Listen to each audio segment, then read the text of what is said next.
Hello, everybody, and welcome to Astana Music's Artist Spotlight. My guest today is a singer-songwriter who you might remember as a finalist on MTV's Top Pop Group. She's a Billboard Top 40 artist, and her latest single, Pink Toolbox, is a top 10 hit on the pop dance charts. And here she is. Please welcome Chelsea. Thank you, Jay, for having me. Thank you.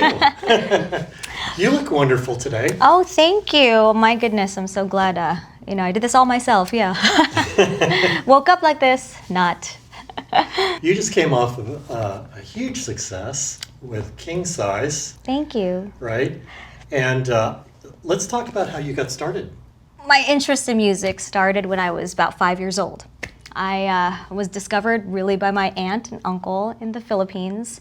One day I was just kind of like playing around, 5-year-old, and then a song by Barbra Streisand came on, and I was like, started belting out, "Memory all alone in the moonlight," like a big Barbara ballad. And then I was like, this little girl singing like that, and then my aunt and uncle, they were like, "Whoa, she's got a voice." And it kind of just started from there. I started taking lessons, and my first show was this benefit for like 5,000 people, starving children. It was to raise money for them. And I was 8 years old in front of 5,000 people, and I didn't sound good at all. But the point is, that kind of started the passion, kind of ignited that interest. So You got to start somewhere. got to start somewhere. So Did you ever think about doing anything else? As far as being a singer, I always knew I enjoyed it, and I was always told that it was something I'm good at, and I wasn't sure that was what I wanted to do as a career, but it kind of just happened. Things that are meant to happen, I think, just happen for you. How was it trying to make it in the music business at such an early age? Was it a struggle? I didn't pursue the music business at an early age. I mean, I come from a strong Filipino background, so it's very. I was born in the Philippines. I went to school there for first few years, and before I moved to the States, and so they're very, very much about education, right? Of course, you're Filipino too, Jay. So education and religion, and being a devout Catholic, and listening to your family members, your parents, and doing what you're supposed to do. So it's not, being a pop star. It's not about that. You should be a nurse right now. Exactly, right? Yeah, so that's kind of what I was doing beforehand. No, I'm kidding. I kind of was just doing that as a hobby and kind of just doing it for fun, and I sang at church. And so the whole pursuit for the industry came way after, like after high school. So I see. What did you study in school? Although it was the pursuit for it professionally was later on, I still studied it in school. So I went to school for the performing arts when I was in middle school. So it was a musical theater school that was heavily focused, and I went to a magnet school. Are you familiar with that, the magnet school program? So I attended magnet schools that were focused on performing arts. You had to audition for that. And I also went to LACSA, which is LA County High School for the Arts, and that's also about arts and performing, and I kind of did that. So I don't know where I'm. No, that's great. Yeah. So you were in high school, and then somewhere along the line, you got involved in a girl group. Yes. Okay. Yes, while I was in high school, while I was in elementary school, I was pursuing the arts, pursuing performing arts, and shortly after high school, I think, I auditioned for the singing group. It was, there was an audition they were looking for Asian female singers. And I was like, I think maybe 14 or 15 at the time, and they were like, my parents were saying, "Oh, you should try this." And I said, "Okay, why not?" I was open to anything. And when I auditioned, I got the part. They, I think, auditioned and were looking for maybe after 800 girls, they've auditioned all of Asian ethnicity. I didn't know there were that many Asian singers in LA. But I got that part, and a few months later, we started the group called SX4, which is the group I was in. How far did that go? I auditioned for this singing group. It was called SX4, and we were four Asian girls who sang R&B. I know it's totally unheard of, especially at that time, but we loved it, and actually we were pretty good. And ironically, that's how I met George Brown, and he was one of our first producers, and that's kind of how I knew him and I met him. I see, I see. So then after high school, where did your journey take you? I went to a high school that was heavily focused on the arts, and I kind of was under the same impression, like everyone in that school. We were thinking, okay, we're going to pursue arts. We're going to be a singer, dancer, or musical theater personality.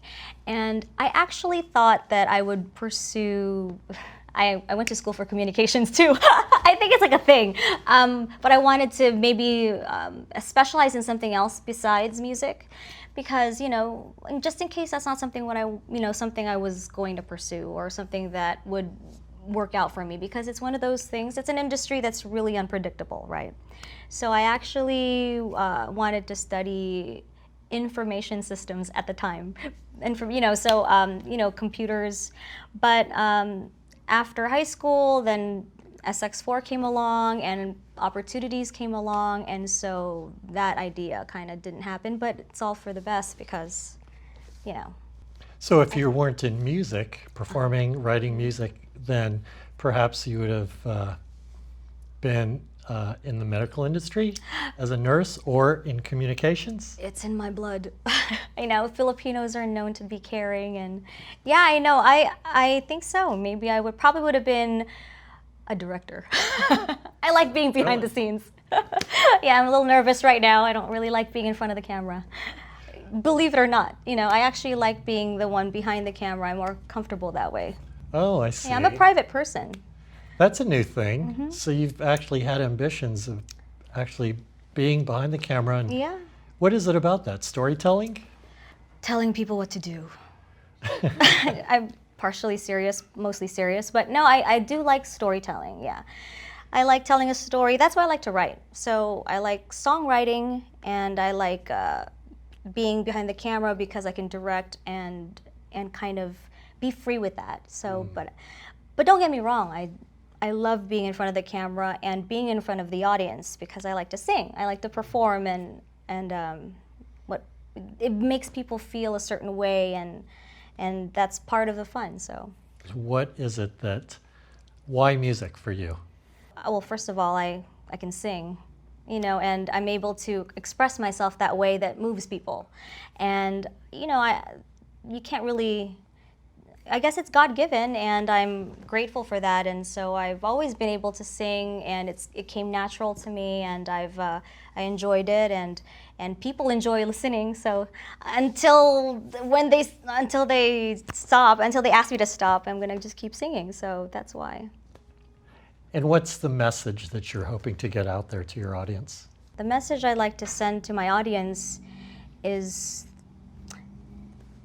don't think it's too late. And I started this business at a really early age. I was 5, and I was at it for a while. It's been a really long journey, and I know that since my first single came out, King Size, and the success of King Size being top 40 Billboard charts and top number 13 in Music Week, and the success of a second single, Pink Toolbox, and being top 40, and we're about to release a third single, which we'll all talk about later, I know. But it seems like it kind of just happened all of a sudden, and I've actually had a lot of people wonder about that. They're like, "Whoa, you kind of came out of nowhere," and so they think that I kind of just poof came out of nowhere, but. They really don't understand the journey, and they really don't understand how much is involved and how many people, and I've had, who worked so hard to help me, and the struggle I've had to go through all these years. And so I forgot what I was going to say now. We were talking about your big message. Oh yeah, the big message. Okay. So the big message really is that just follow your course. just keep on the path, because what's meant to happen for you is going to happen. And you had mentioned something about it's not too late. Are you talking about it's not too late to chase your dream, even if you're later in life or this is a second or third or fourth career, that you can still pursue your passion? Yes, I like all that. Okay, no, actually, that's really the message. It's never too late to try anything, or to start something new, or to pursue a passion of yours that you didn't think was meant for you. Look, when I was growing up, I was always under the impression that if you want to be a pop star, you have to be 16. You have to be blonde. You have to be, cute, perky little, not that there's anything against that. I'm perky, but definitely not blonde, and I was, but not anymore. So point is, I think you should definitely just be okay with who you are, be okay with what you have, and basically, as long as you want it and you pursue it, that it will come and happen for you at the right time. So Chelsea, tell me what drives you to create and perform music? Why do I create and perform? I create and perform because it's how I express myself. It's how I communicate. Of course, like what we're doing, we're talking, and how I talk to my family, how I talk to my friends. That's the way to communicate, but I have to express myself artistically because it's my therapy. A lot of stuff's going on in here. I mean, we hear things, we feel things. Having a bad day, or we have stress, we have anxiety because of all the things we were supposed to do we haven't done, and the feelings we have when someone hurts us. For me, it's not enough to just blurt it out and yell at someone or to scream it, or for me, I get the most release, and I'm able to really give myself the self-soothing by writing it and singing it, or putting it in a poem, or expressing it vocally. And let's talk about your first big commercial success, which was King Size. Yes. How did that feel, hitting the Billboard Top 40? I didn't believe it at first. I was like, what? No, that was pretty crazy, Jay, I have to say. That was a really big accomplishment for me. I mean, that was like I didn't think that was something that could ever happen. So you don't understand. The thing is, I was already kind of under the mindset that I wasn't going to be pursuing music professionally at that time anymore. So when I found out that I just had a single that was on the Billboard charts, I was like, somebody pinch me, what's going on? So I was, floored. So from there, was it, okay, I'm doing this 100%, or maybe this is just an accident? What were you thinking in your head? When I first found out that I was on the Billboard charts for King Size, I kind of thought, wow, this is right. This is where I'm supposed to be. And for a while, the longest time, I was kind of doubting it, because I figured maybe it's just not in the stars for me. I mean, I love music, but I don't have to pursue it as a career. I mean, I don't have to be on the radio. I don't have to, it's enough to just be a singer and to actually do it for fun. But then when it was actually, in the charts, and I was getting that kind of notice, it kind of hit me that, wow, maybe this is really my calling. So I was obviously really, really thrilled. Yeah. So we talked a little bit about success and all the work that you had done leading up to this. What is your definition of success? It's a really interesting question, Jay, because my definition of success has changed over the years. My definition of success when I was in my 20s is a lot different than it is now in my 30s. Back then, success to me meant applause. and everyone knowing your name and everyone like yelling out your name and all the paparazzi wanting you and making hundreds of millions of dollars and just, TMZ always in your face. I'm like thinking about that. I'm like, oh my gosh, what a nightmare, right? And back then I was thinking, okay, that's success. And I realized none of that. I mean, did I mention at all anything about creating beautiful music? No. Touching people? No. Being a role model to people who want to pursue their career or pursue a passion and being an inspiration to them? No. Or being happy? No. I didn't say any of those things. Now, being where I am today and seeing what I've seen and being a little bit more mature, hopefully, I can say that to me, success is being comfortable with who you are and where you are and being happy. Do you think you're at that spot right now? I am actively working toward that. I'm actively working toward being successful. And because success to me is being comfortable and happy with where you are and who you are. And you're right. So you've traveled a pretty nice sized journey. Mm-hmm. And in all of this, you've learned lessons, life lessons for yourself. And you have children now. So what is it that you hope to teach your children from what you've learned? Oh, well, I hope my children learn that it's okay to not do what everybody wants you to do. That's the biggest and the hardest lesson to learn. I think coming from my background and coming from just, the society we live in, people have so many expectations. I mean, social expectations, familial expectations. It's just like stressors everywhere, It's just, and gosh, that's why like so many people are full of anxiety, I hope that, I am in this industry, and it's a wonderful industry. I mean, it's exciting, it's fun. You get to make music, you get to entertain. But a lot of it is also entertainment. It's not real, and it does take a toll. So I do hope that my kids will learn from me and see that okay, you can pursue your dream. You can pursue your dream, you can change your dream if you want to. And what's important is being happy, being a good person, and being real, and remembering who you are. Every mother has a dream for their children. What is that dream that you hold in your heart for your children? Another thing that's so funny that changed also, before I started singing again, the dream I had for my children was to really, really work hard and strive for success and be a killer.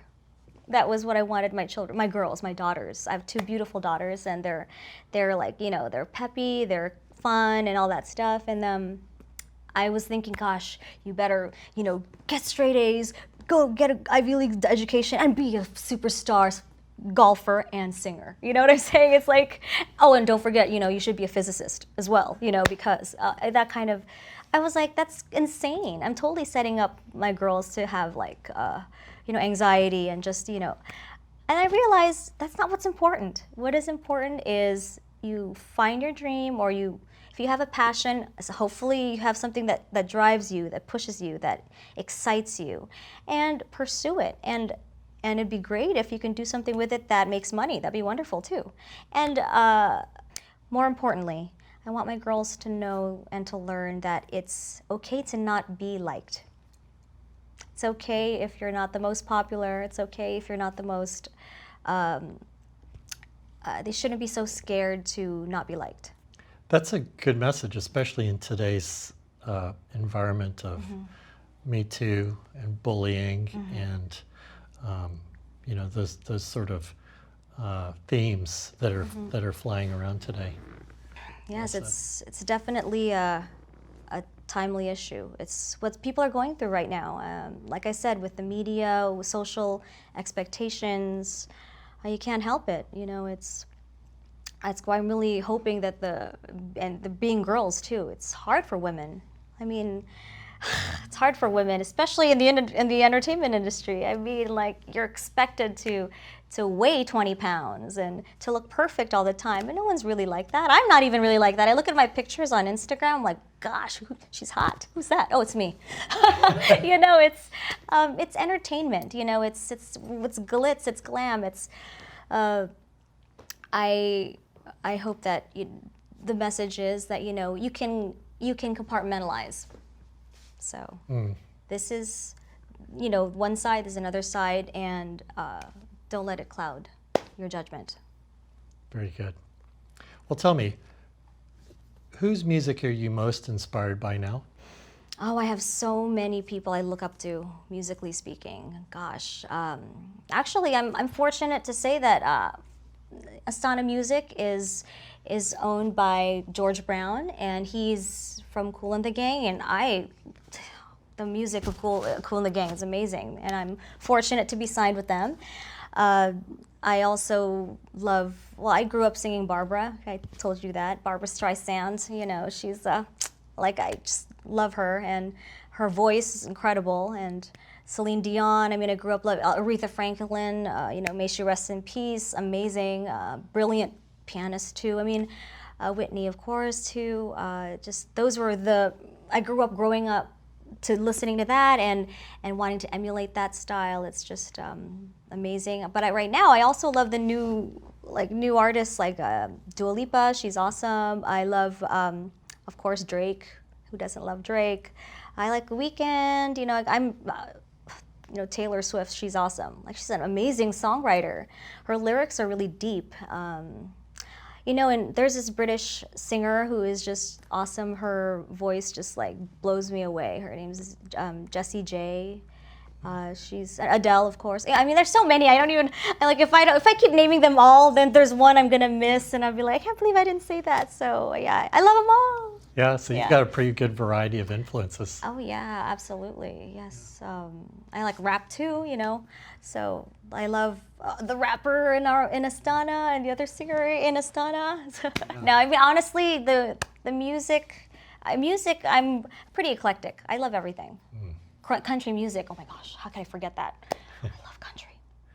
Oops. Willie Nelson, I love you. Whoops, sorry, messed that up. Willie Nelson, I love his music, the sound, anyway, there's lots. Yeah. Yeah. Well, you had met George Brown early on in your career, and then now you're working as a signed artist with Astana Music. Oh, yeah. How did that new relationship come about? How did you start actually working with the new label? That's so funny how that happened. It was just so unexpected how that whole full circle came. I started working with George Brown when I was, 15, 16, and that was when I was with the singing group, the all-Asian female singing group. And we did that for a while, and like most girl groups, especially with girls and teenage girls, forget about it. Drama and egos and all that stuff. Just kidding, we're all good. But we all amicably broke up, right? So after all the hair pulling and boyfriend stealing. I'm just kidding. We parted ways, and years passed. I pursued a solo career. I did a few things. I've had some stints of successes here and there doing my solo career. And then after a few years, I decided that I wanted to try something else and pursue something else, which was, start a family. And I decided to do that. And I had my girls, and I got married and all that stuff. And then later on, I, out of the blue, kind of started feeling, that emptiness again. Like I wanted to start singing again. I wanted to start songwriting again. But I didn't think I'd pursue it professionally. I just wanted to get back in the studio, because I had all these songs and all these lyrics in my head. And then I was thinking that, just thinking it. I guess I must have been putting it out there in, the universe or something, because I got a call on my phone out of the blue. I hadn't talked to George in years at this point. And I got a call, and it was like, Actually, the funny thing is my daughter caught it. She's like, "Mommy, what's this call?" I was like, "Oh, I don't know. It's probably a telemarketer hang up." And she picks up, "Hello," and it was George. I mean, actually, George's assistant at the time, and he asked me to come to the studio, and I was like, "Oh, okay."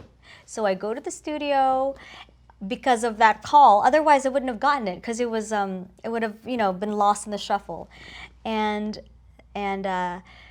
out of the blue, he said, "Oh, come in. I'd like you to try singing this song in the booth." And I'm like, "Okay." So I'm always down for anything. I haven't done this in a long time, and I kind of am itching to get back into it. So I go into the recording studio, the recording booth, and I start belting out, "I want a king-size bed with a king-size bank." And then I'm like, "Ooh, kind of cool."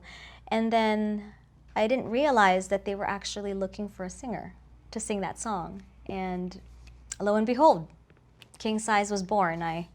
They signed me, and here we are. Oh, that's amazing. Isn't it weird? It's so weird.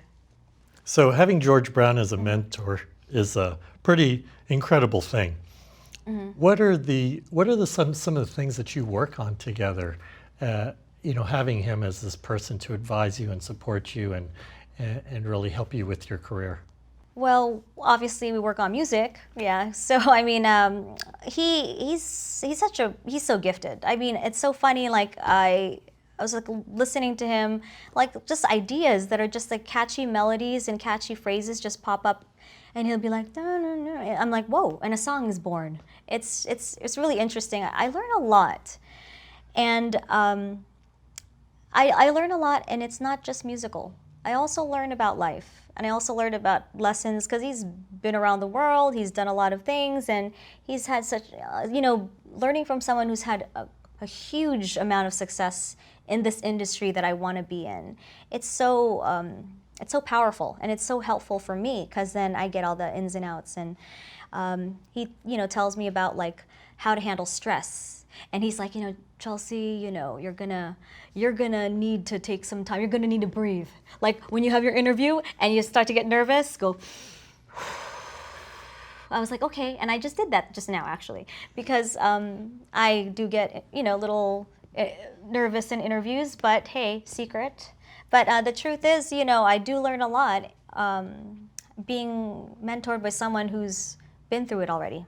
So we do music, songwriting. Oh, another thing that I work on with him is like he doesn't take it easy on me, which I appreciate because it makes me grow as an artist. Like in the studio, in the booth, he makes sure that I don't cheat on things. Like, "Okay, I'll work on your ad libs, Chell." I'm like, "Okay, give me some ideas." No. Go ahead, work on it. "Okay, fine. I mean, other people would be given answers or like, given, but like with me, he's like pulling it out, like making sure that I get it, and he challenges me. So I think that's what I really like too, because on top of like guiding me, he also challenges me and helps me to be a better artist. What do you think the best advice is that he's ever given you? Chill out. Simple as that. I know it can apply to everything in life. I have a tendency to overthink things because, like I said, this industry is very, you're always, the lights, the camera, you're always kind of second guessing things. So one of the best advice is just trust yourself, trust your intuition, and I'm still working on that. Sure. Yeah. And so what's the best advice you have for an artist that's trying to get to where you are today? Chill out. Just kidding. No. I would actually say just trust that you know what you're doing. All right. All right. So Chelsea, tell me what you're most excited about today. George Brown and I are actually going to London in a few days to promote the second single, Pink Toolbox. I just found out that it's number 26 in the Music Week dance charts, so that was pretty thrilling. What is the message behind Pink Toolbox? The message behind Pink Toolbox is a woman's strength. It's about empowerment. It's about having the confidence and the security and being just owning your femininity, just owning who you are as a woman. And I know that it's funny because some people say, Pink Toolbox, are you singing about I know it does seem like that, but it's not about that. I mean, yes, it kind of sounds like that's what it's about, but really it's about a Pink Toolbox is the strength within.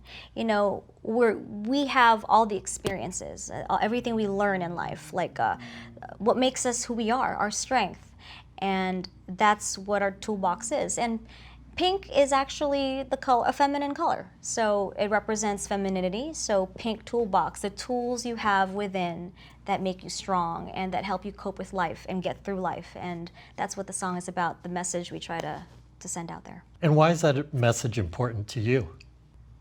I think the song Pink Toolbox sends a great message, and it's an important message because I'm a woman, and more importantly, I'm raising 2 women. I have 2 girls, and so I want them to realize that they do have the power, that they do have the ability to reach out and do what they want to do.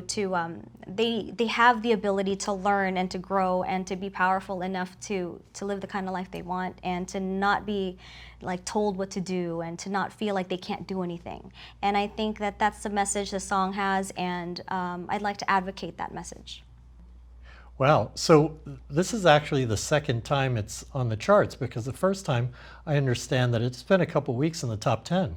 So we had a new remix made of Pink Toolbox, and it was recently released, and that's why it's back on the charts. So I was like, whoa, that's awesome. It's actually good because when we go to London, I'm getting ready to introduce the 3rd single. So Tell me about that. the 3rd single, it's called If We Were Strangers, and it's a little bit different than the first 2. The first 2 are hot dance club numbers, but this new single, it has a bit of like a Latin vibe, and it's great for the summer because that Latin vibe is really popular right now. That we even have a Colombian rapper with it, and the song was inspired by like longing of love and like taboo love. So, you know, people who, you know, want to be together but they can't, and you know how popular that is. So I mean, but aside from that, it's going to be a really exciting summer hit, we hope. So yeah. So tell me, where can we find out more about you and your music? You can find my music online. It's available on all the digital platforms like Spotify, iTunes, Pandora, and you can find me on my website, chelseamusicla.com and astana-music.com. But follow me on Instagram. I mean, it has all the latest updates. So it's Chelsea Music LA. Chelsea Music LA. Yes. Are you active on your social media in the comments? Oh, pretty active. Yes, it's me responding. So if I don't reply back, it's me who's not replying back. Wonderful. All right, big thanks to my special guest, Chelsea, for coming here and sharing her story of her journey and what's going on new in her music career. Be sure to check out her music at chelseamusicla.com and Spotify and wherever you listen to your favorite music. You can also learn more about Astana Music at astana-music.com. See you next time.